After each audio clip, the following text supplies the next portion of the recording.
परियोजनाओं के लोकार्पण और शिलान्यास कार्यक्रम में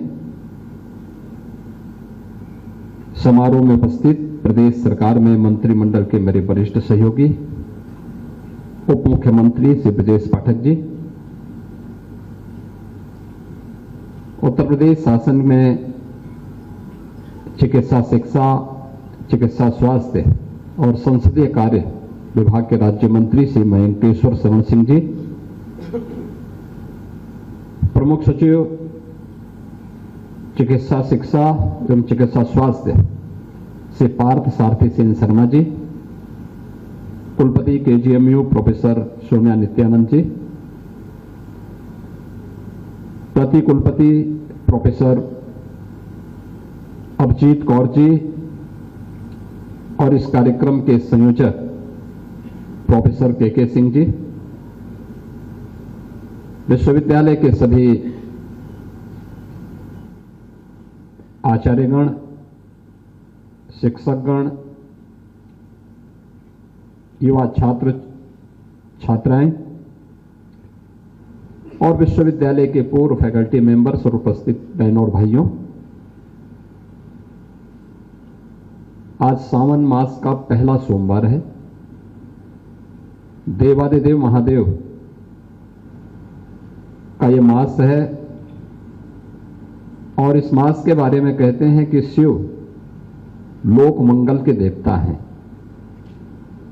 लोक मंगल के प्रतिनिधि के रूप में आप सबकी समाज में अपनी एक विशिष्ट प्रतिष्ठा है और आज प्रदेश के ही नहीं बल्कि देश के एक प्रतिष्ठित चिकित्सा संस्थान को एक साथ 1000 करोड़ रुपए की लागत से लोकार्पण और शिलान्यास की इन परियोजनाओं की सौगात प्राप्त हो रही है।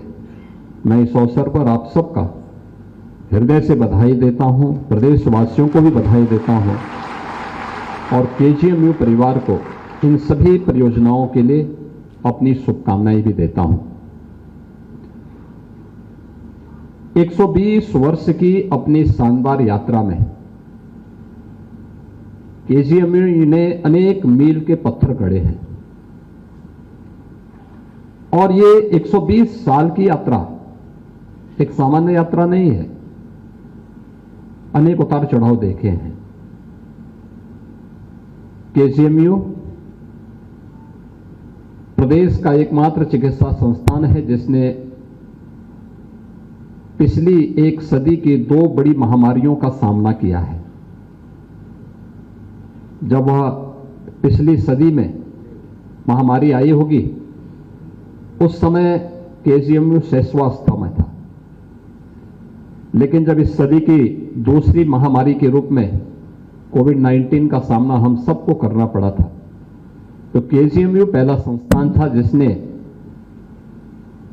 इस बीमारी से लड़ने के लिए जांच की सुविधा का केंद्र अपने आप को बनाया था और पहले 100 पेशेंट के लिए हम लोगों ने यहां पे कोविड-19 की जांच की सुविधा की यहां पर जो जांच प्रारंभ की थी उसमें केजीएमयू से ही वो प्रारंभ हुआ था। और आज उस यात्रा को आगे बढ़ाते हुए कितनी ढेर सारी उपलब्धियों को आज 120 वर्षों की इस यात्रा के दौरान आप अपने साथ जोड़ रहे हैं। अभी हम लोग आए हैं centre for orthopaedic super speciality block के लोकार्पण करके, न्यू कार्डियोलॉजी विंग का भी हम लोगों ने लोकार्पण किया है और मंच पर आने के उपरांत हम लोगों ने यहां पर आकर के इस सेंटर में आकर के जनरल सर्जरी विभाग के नवीन भवन के लिए 500 बेडेड ट्रॉमा सेंटर के और पेशेंट यूटिलिटी कॉम्प्लेक्स के लिए ताकि केजीएमयू के नए प्रशासनिक भवन के लिए भी शिलान्यास का कार्यक्रम यहां पर संपन्न किया है। यह अपने आप में किसी भी संस्थान के लिए एक बड़ी उपलब्धि हो सकती है। याद रखना, व्यक्ति हो या संस्था, इन दोनों की उपलब्धि इस बात पर निर्भर करती है कि उन्होंने समय की गति के साथ अपने आप को कैसे तैयार करके रखा है। जो लोग समाज की गति से 10 कदम आगे चल करके सोचते हैं, करते हैं, वे प्रगति के पथ पर निरंतर आगे बढ़ करके लोगों के लिए एक प्रेरणा प्रदान करते हैं। जो समय की गति के अनुरूप भी नहीं चल पाते, तो उनकी कालचक्र में दुर्गति भी तय है। और याद करना कि यह हम पर निर्भर करता है कि हमें प्रगति करनी है या दुर्गति की मार सह करके गुमनाम जीवन को व्यतीत करना है। यह हम पर निर्भर करता है। अगर हम समय की गति के अनुरूप चल रहे हैं तो लोक मंगल की इस कामना के लिए स्थापित केजीएमयू जैसे संस्थान, यह न केवल संस्थान को बल्कि आप में से प्रत्येक चिकित्सक को भी यशस्वी बनाएगा, उनका नाम होगा। और जैसे यहां पे डिप्टी सीएम श्री ब्रजेश पाठक जी ने कहा कि देश के अंदर और दुनिया के अंदर भी जाते हैं तो जॉर्जियंस के नाम वहां पर या उनके ग्रुप हमें देखने को मिलते हैं, उनकी अपनी उपस्थिति वहां पे देखने को मिलती है। और 120 वर्ष की यात्रा सामान्य यात्रा नहीं है। प्रत्येक ने अपने अपने क्षेत्र में कुछ नया किया होगा और कुछ नया कर भी रहा है। हम लोग लखनऊ में देखते हैं, प्रदेश के अंदर भी और देश के अंदर भी हम लोग इस बात को देखते हैं कि क्या स्थिति है पेशेंट की। और लखनऊ में भी मैं इस बात को अनुभव करता हूं, क्योंकि प्रदेश भर के पेशेंट आते हैं, अन्य अगल बगल के राज्यों के भी और नेपाल जैसे देशों से भी बहुत सारे पेशेंट जब लखनऊ में आते हैं तो उनकी प्रायोरिटी बनती है कि हमें केजीएमयू या एसजीपीजीआई में कोई बेड मिल जाए, उपचार की सुविधा प्राप्त हो जाए। ये पेशेंट की जो प्रायोरिटी है वह केजीएमयू या एसजीपीजीआई क्यों बन गई?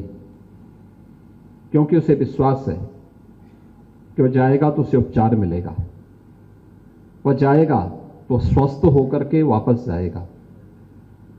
न्यू कार्डियोलॉजी विंग में भी हम लोगों ने वहां पे देखा, कुछ पेशेंट भर्ती थे, उनसे मेरी बातचीत हो रही थी। उसमें से कुछ लोगों का आज और कुछ का कल यहां पे एंजियोप्लास्टी होनी है। मैं उनसे बातचीत कर रहा था, उनके अंदर आत्मविश्वास झलक रहा था, आत्मविश्वास इस बात का कि हां वे भर्ती हुए हैं तो स्वस्थ होकर के जाएंगे। याद रखना, व्यक्ति बीमार तब होता है जब उसके मन में कोई नकारात्मक विचार आने लगते हैं। नकारात्मक विचार जब उसको घेरते हैं तो वह उसकी बीमारी का कारण भी बनता है। और जीवन के किसी क्षेत्र में जब वह नकारात्मक विचार उसको घेरते हैं तो उसकी अवनति को भी वह अपने साथ लेकर के चलते हैं। हमें अपने जीवन में नकारात्मकता को नहीं आने देना है। हम लोगों ने पहले भी कहा, आज इस क्षेत्र में बहुत कुछ हो रहा है। अभी हम लोग आईआईटी कानपुर के साथ मेडटेक पर एक नए कार्यक्रम को आगे बढ़ा रहे हैं। आप सोच रहे होंगे आईआईटी कानपुर, यहां से टेक्नोक्रेट निकलेंगे, लेकिन नहीं, अब वह मेडिकल टेक्नोलॉजी में भी अपने एक नए सेंटर ऑफ एक्सीलेंस को लेकर के आगे बढ़ रहा है। और उस सेंटर ऑफ एक्सीलेंस के साथ हम लोगों का प्रयास है कि लखनऊ से केजीएमयू और एसजीपीजीआई उसके साथ जुड़े।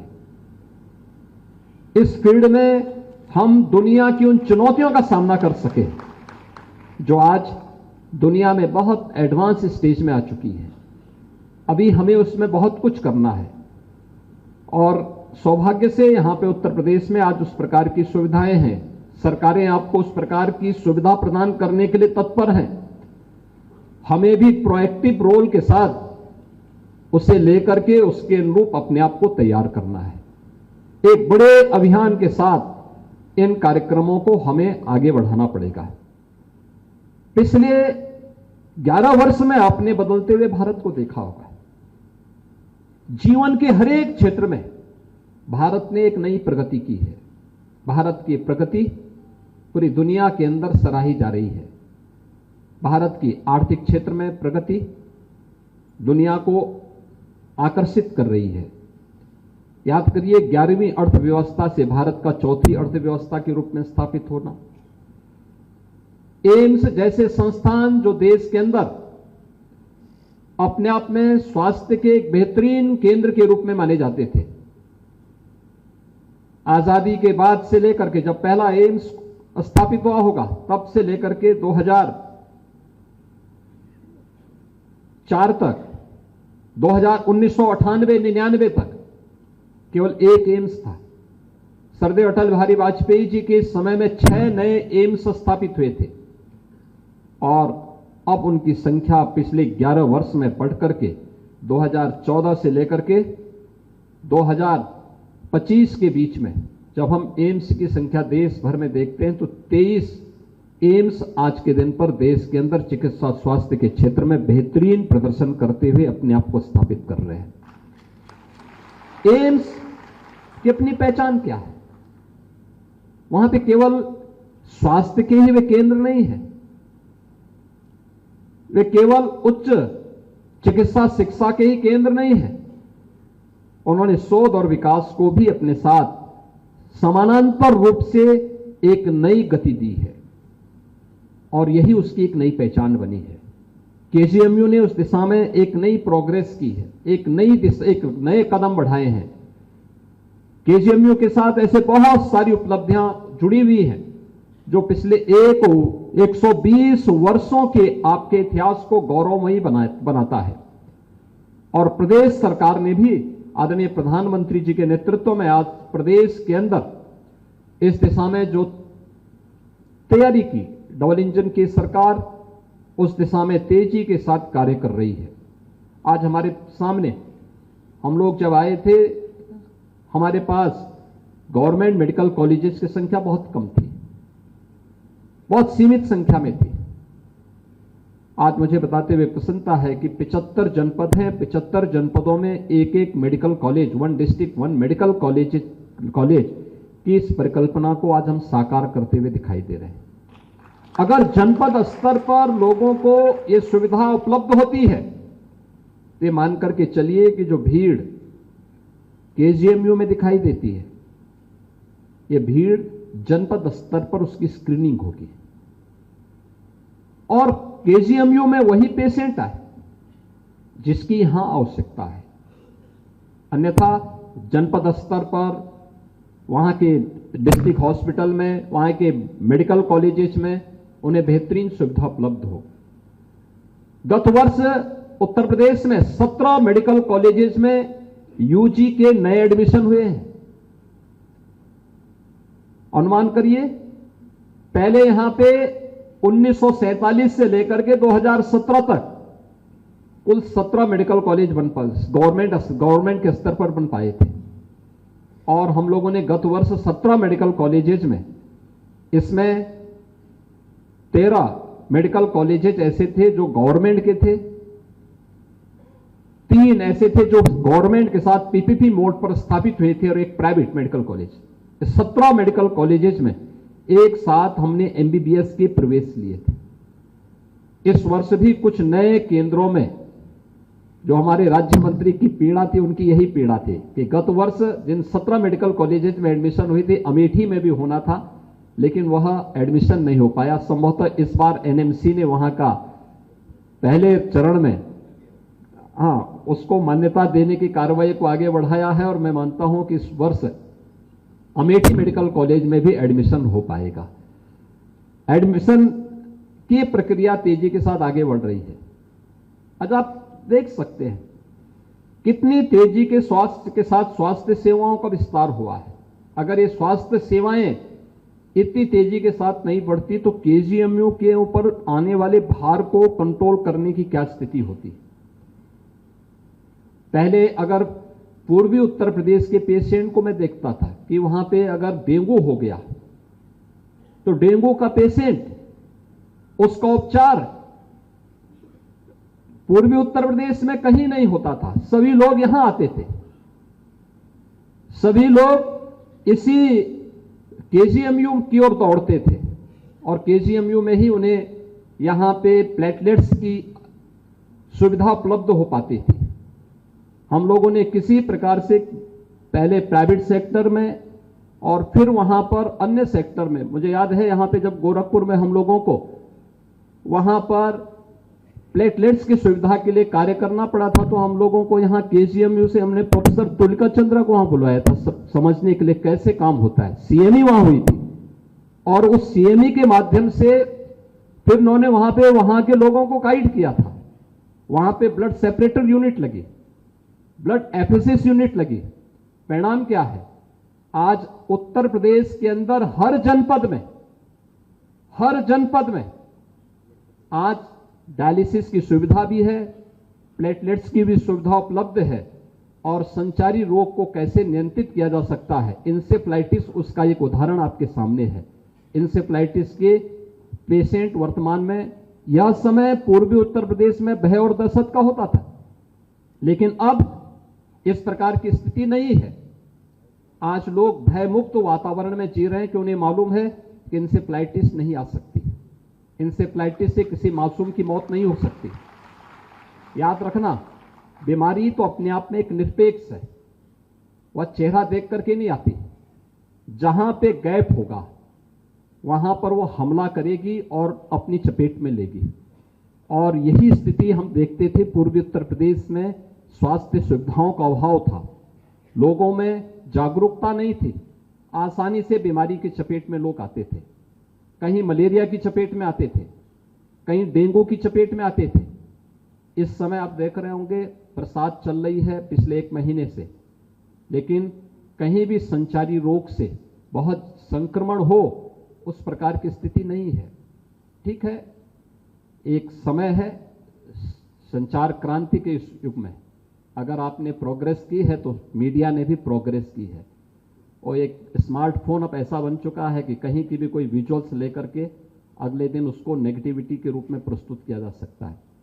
लेकिन एक नई प्रोग्रेस जो हुई है, जो चीजें देखने को मिल रही हैं, उसको हमें और बेहतर तरीके से आगे बढ़ा करके जन सुविधाओं को कैसे हम और बेहतर कर सकते हैं, इस दिशा में एक टीम भावना के साथ जब हम कार्य करते हैं तो रिजल्ट देता है। उस परिणाम को आगे बढ़ाने के लिए हम सबको मिलकर के कार्य करना होगा।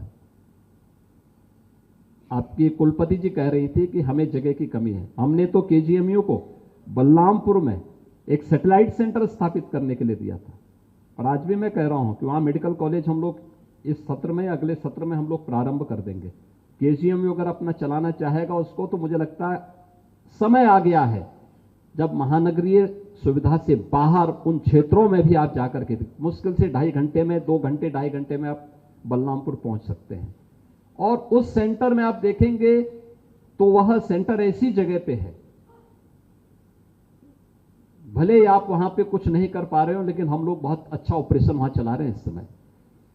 और उस सुविधा को अगर आप देखेंगे, वहां जाएंगे, बहुत अच्छा केंद्र बन रहा है, एकदम तराई का क्षेत्र है, बहुत अच्छा प्राकृतिक वातावरण वहां का है। और उसे हमें श्रद्धेय अटल बिहारी वाजपेयी जी, जो देश के प्रधानमंत्री के रूप में जिनकी पहली कर्मभूमि बलरामपुर रही है, हमने उसी रूप में उस मेडिकल कॉलेज को हम वहां पर आगे बढ़ाने का कार्य कर रहे हैं। केजीएमयू इस दिशा में आगे बढ़े। मुझे अच्छा लगा कि गत वर्ष केजीएमयू ने यहां पर अपने फैकल्टी की बड़ी समस्या का समाधान किया है। आज नर्सिंग में और पैरामेडिकल में भी उत्तर प्रदेश के अंदर नए नए नर्सिंग कॉलेजेस स्थापित हो रहे हैं। होता क्या था, मेडिकल कॉलेज तो कभी बन भी जाता था, लेकिन नर्सिंग की तरफ या पैरामेडिकल की तरफ हम नहीं देख पाते थे। आज इस दिशा में भी कार्य प्रारंभ हुआ है, बहुत अच्छे काम प्रारंभ हुए हैं, क्योंकि पूरा बैकबोन मेडिकल हेल्थ की तो नर्सिंग है, और नर्सिंग सेवा जितनी मजबूत होगी हम उतने बेहतर परिणाम देने में सफल हो सकते हैं। और उस दिशा में भी जो कार्य प्रारंभ हुए हैं, यह एक अच्छी दिशा में किए जाने वाले प्रयास का हिस्सा है। जितना भी हमारे पास मैन पावर का गैप हो, समय से विश्वविद्यालय को आगे बढ़ाना चाहिए, उसे उसकी पूर्ति समयबद्ध तरीके से कर लेनी चाहिए, क्योंकि रिजल्ट देना है तो हमारे पास टीम होनी चाहिए, टीम वर्क भी होना चाहिए। वह परिणाम में अपने आप अपनी मेहनत से उसे बदल देगा। हम समय की गति के अनुरूप अपने आप को तैयार करें, इस विश्वास के साथ आज यहां पे 1000 करोड़ रुपए की लागत से जो ये उपहार केजीएमयू को और इसके माध्यम से प्रदेशवासियों को प्राप्त हो रहा है, इसके लिए केजीएमयू परिवार को बधाई देता हूं, प्रदेशवासियों को भी बधाई देता हूं। विश्वास करता हूं केजीएमयू अपनी इस गौरवशाली परंपरा को निरंतरता देता रहेगा। आप सबके प्रति मेरी मंगल में शुभकामनाएं हैं। धन्यवाद। जय हिंद।